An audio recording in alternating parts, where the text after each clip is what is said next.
Bonjour à tous. Alors, on se retrouve aujourd'hui avec une souris Tank. Donc, c'est la souris qui était vendue avec les Amiga 500 pour sûr, parce que c'est une vraie souris Commodore. Je pense qu'il y en a eu aussi jusqu'à l'Amiga 600, peut-être 1200.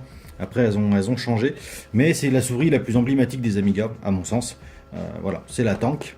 Et cette Tank là, qui a facilement les 30 ans passés, ne fonctionne plus. Les switches sont morts.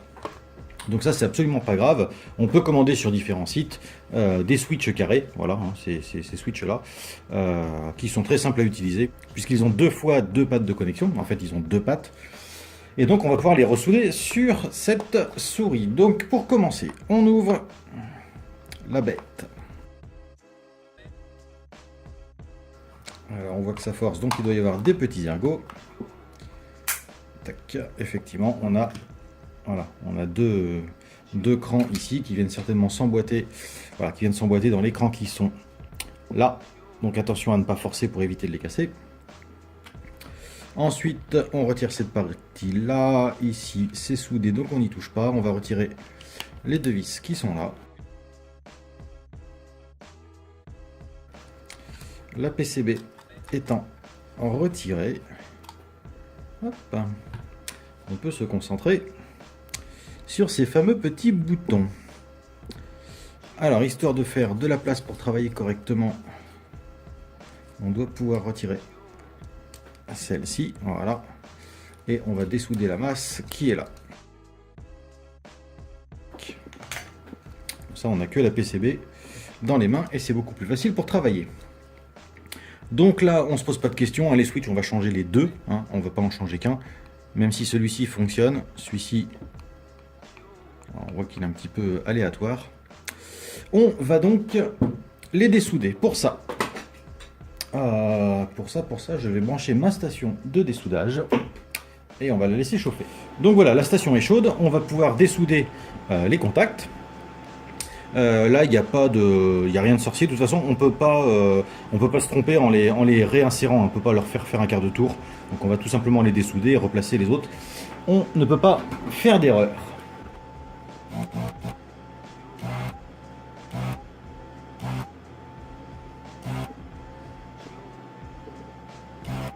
Voilà.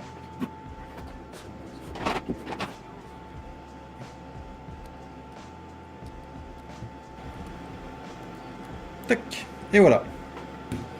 On va faire la même chose pour l'autre. Bon, inutile de le filmer puisque ce sera exactement la même chose.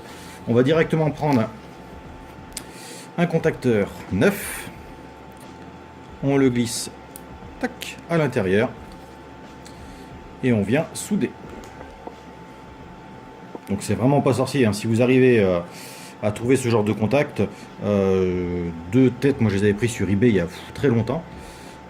Ça vaut absolument rien, mais ça vous sauve une souris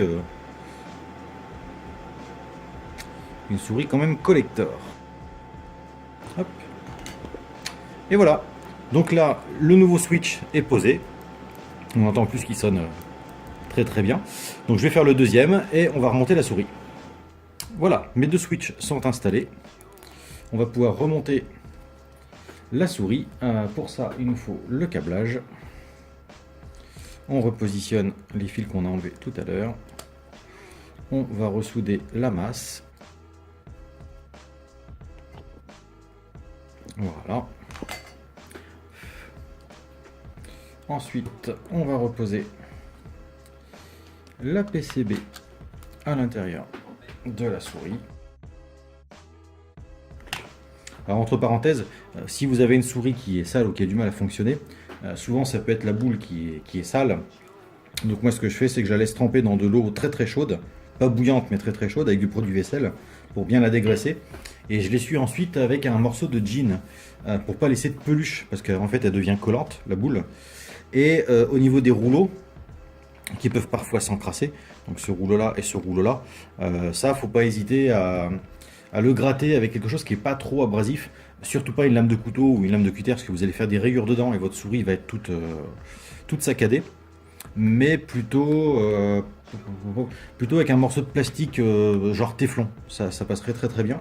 Ça permet d'enlever la crasse sans abîmer le rouleau et faire en sorte que la souris fonctionne toujours de manière fluide. Alors, on remet les deux autres vis. Jusque là, rien de sorcier. Voilà, la souris est remontée, les switches sont donc remplacés. Et donc là maintenant, on a un bruit qui est vraiment franc. Voilà, c'était comment réparer une vieille souris quand les contacts ne se font plus au niveau des boutons. Il suffit tout simplement de remplacer les micro-switches. Voilà, merci d'avoir regardé cette vidéo et je vous dis à très bientôt.